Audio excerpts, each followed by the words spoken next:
nome é Jaine Cristina Alves de França, tenho 17 anos. Eu moro na comunidade desde que eu nasci.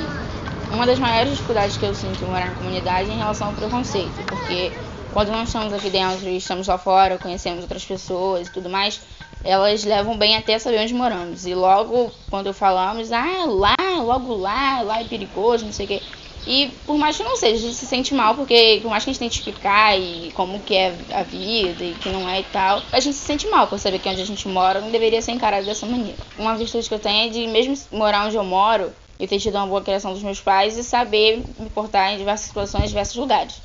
E uma das maiores conquistas é eu sempre conseguir me destacar pelo meu jeito e não por onde eu moro, nos lugares onde eu frequento e por tudo que eu já conquistei em relação a mérito meu, escola, hoje em dia faculdade, tudo isso. Fiz o pré-vestibular no passado, sempre fui muito incentivada pelos meus pais e professores que eu estudei até chegar ao ensino médio e tal.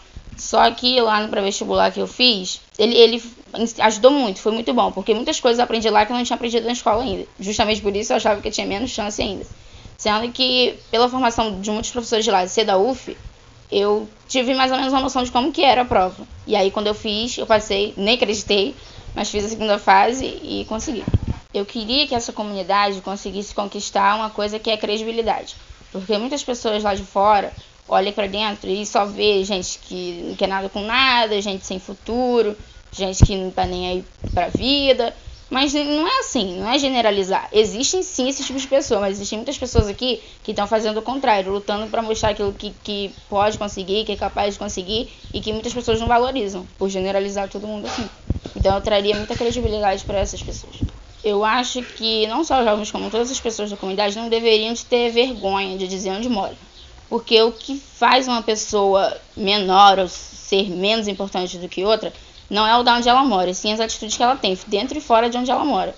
Então ela deveria se orgulhar de onde mora e fazer por onde esse lugar não seja visto da forma que é, pela maioria. Como um lugar que só mora gente que não tem futuro, que não tá nem aí pra nada. E procurar mostrar a outra realidade, o lado melhor da comunidade.